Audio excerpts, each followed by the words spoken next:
kuonyesha kwa wananchi, kuzungumza kwa wananchi, kuambia ile dhana hasa ya mnadhimu katika Baraza la Wawakilishi. Nadhani wengi wenu wakati mwingine mnasikia tu kuna mnadhimu, wakati mwingine hawajawahi kusikia, na nikasema kwanza ni vizuri kwa vile ni mara ya kwanza kufahamisha kwa muhtasari tu dhana hii ya mnadhimu katika Baraza la Wawakilishi. Baraza la Wawakilishi la Zanzibar ambacho ni chombo cha wananchi, si chombo cha chama, na ndio maana hapa sisi tupo kama wananchi, sio kama wanachama.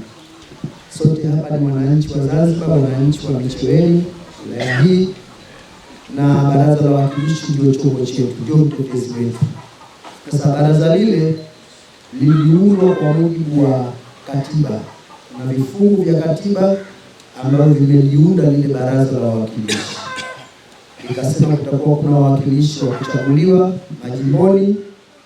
Tupo hapa watatu ni wa kuchaguliwa kutoka majimboni, lakini pia katiba ikasema kutakuwa na wawakilishi wa kuteuliwa na rais 10 wasiozidi 10. Kwa sasa hivi hapa hatuna hata mmoja ambaye ameteuliwa na rais. Tunategemea watakuwepo, na Mheshimiwa Kabagawa pale anasema inawezekana mmoja kwa yeye. Lakini pia tuna wawakilishi wa viti maalum. Viti maalum vimekusudiwa kwa ajili ya kuleta uwiano kati ya wanaume na wanawake katika Baraza la Wawakilishi. Si kwa sababu wanawake ni dhaifu, lakini ni kwa sababu mfumo wetu umekuwa dume sana, kiasi kwamba kwenye majimbo wanaume wamekuwa wakishikilia sana kwa sababu mbalimbali, nyingine za kijamii, nyingine za kihistoria. Kwa hiyo serikali ikaona kuwe na 40% ya wawakilishi wa viti wawe ni kutoka viti maalum. Katika Baraza la Wawakilishi la sasa hivi wanatakiwa wawe 20. Mmoja wapo katika 20 ni Mheshimiwa Moza pale, ni mheshimiwa wa viti maalum kutoka mkoa wa Kusini Pemba. Lakini hayo ndio makundi matatu makubwa ya wanaofanya wajumbe wa Baraza la Wawakilishi. Lakini kuna pia spika, kama hakuwa mwakilishi anakuwa naye ni mjumbe. Rais mwenyewe naye anakuwa ni sehemu ya Baraza la Wawakilishi. Lakini kuna mwanasheria mkuu naye pia ni mjumbe wa Baraza la Wawakilishi kwa nafasi yake. Kwa hiyo hao ndio muhimu katika Baraza la Wawakilishi. Sasa Baraza la Wawakilishi pia limetungiwa sheria, inaitwa Sheria ya Utawala wa Baraza la Wawakilishi, sambamba na kanuni zake. Sasa kanuni hizi ndio zinazokuendesha mle barazani. Ukimuona mtu kauliza swala kajibiwa vibaya, halafu kanyamaza kimya, kama inavyotokezea sisi wakati wetu tunaletewa vimemo na nyinyi huko, mwambie hilo jibu silo, lakini watu tumekaa kimya kwa sababu kanuni hazituruhusu tena pale kusimama kusema hapo kwa hapo. Kwa hiyo zile kanuni na sheria ya utawala wa baraza imeanzisha utaratibu wa kuwa na wanadhimu katika Baraza la Wawakilishi, na kwa sasa hivi kuna makundi matatu ya wanadhimu. Kuna kundi la wanadhimu au mnadhimu wa chama kinachotawala ambaye hayuko serikalini, lakini pia kuna mnadhimu wa serikali wenyewe wanaosimamia ile serikali yenyewe, mawaziri wakikosea, mawaziri wakichelewa, mawaziri wakijuma majibu sio. Alafu kuna mnadhimu au wanadhimu wa vyama vingine wenye uwakilishi ule barazani. Sisi chama cha ACT Wazalendo tupo pale kama mnadhimu wa chama ambacho hakiongozi serikali, lakini tukishaingia mle barazani tunatetea wananchi wote wawe wa Chama cha Mapinduzi, na mmeshawahi kutuona tunawatetea zaidi waajiriwa wa kila sekta, kila chama. Wizara ya Afya kuna matatizo, hatuchagui nani aliyedhulumiwa, nani anayeonewa, madhali ni mwananchi, sisi tunatetea. Kwa hiyo mnadhimu wa chama ambayo ndio mimi hapa kwa sasa hivi wa chama chetu, na nimesema nije niseme kazi hasa ambazo mnatakiwa wananchi mzifahamu mle barazani. Mnadhimu akiwemo mle barazani ana kazi gani? Kwa nini akawepo? Moja ya kazi za mnadhimu ni kuhakikisha kunakuwa na nidhamu inayotokana na chama kilichompeleka, lakini kwa maslahi ya taifa, kwamba ile misimamo ya chama ambayo haiendani na maendeleo ya nchi inatakiwa kusimamiwa mle. Kwa mfano, chama chetu kinaamini kwenye serikali tatu.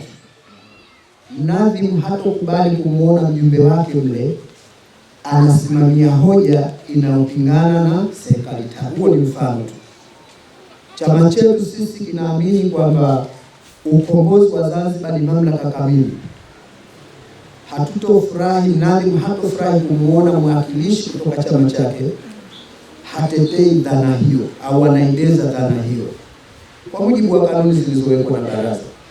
Kwa hiyo ndio moja katika kazi ya kwanza ya mnadhimu katika baraza la wawakilishi.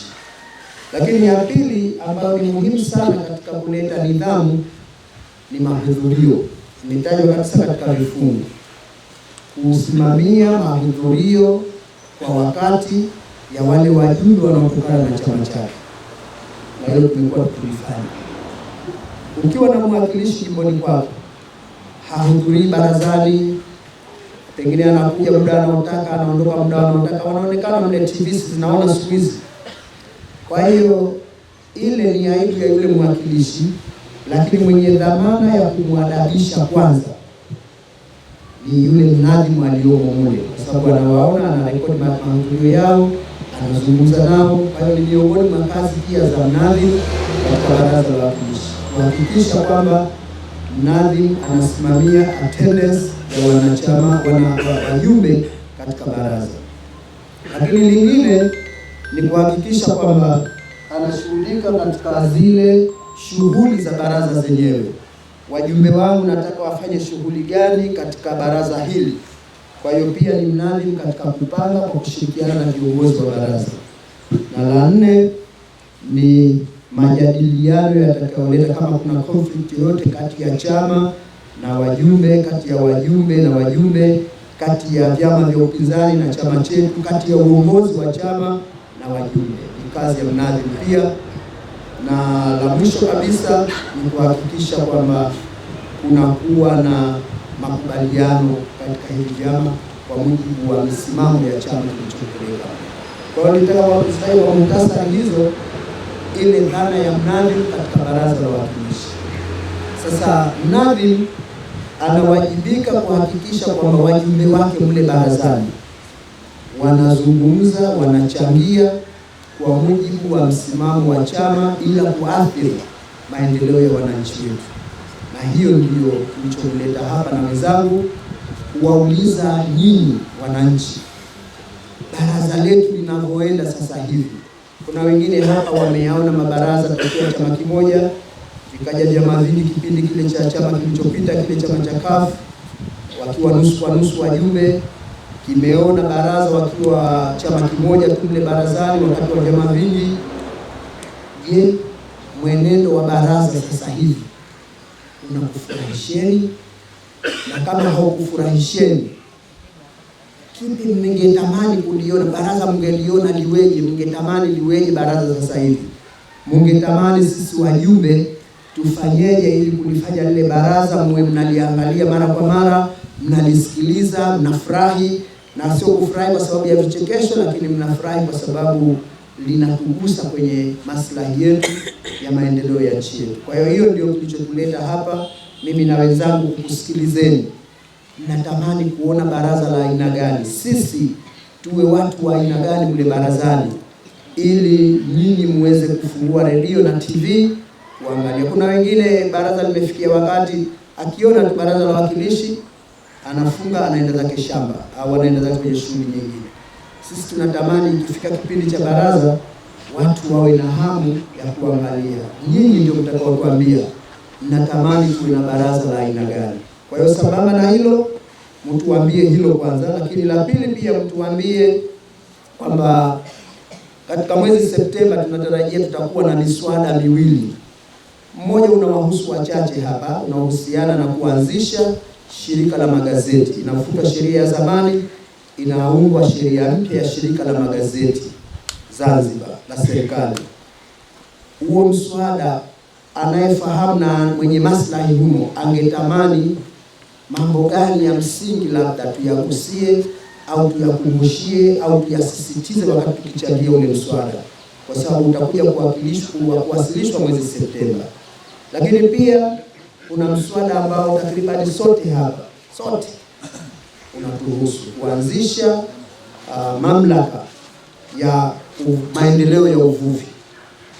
Hakuna mtu nadhani hapa aliyekuwa hagusu kwa njia moja au nyingine na mambo ya uvuvi. Kwenye jambo hili ulitamani kuwe na kitu gani katika mswada ule au katika sheria hiyo ambayo itarahisisha labda maisha ya uvuvi au itaongeza tija katika uvuvi tunaofanya katika mwambao wetu huu wa Afrika wa Mashariki. Kwa hiyo hayo ndio yaliyotuleta hapa, pamoja na kupata maoni ya jumla, maoni kuhusu sisi, maoni kuhusu baraza, lakini maoni kuhusu jinsi ya kuendesha nchi yetu kupitia michango yetu katika baraza. Sisi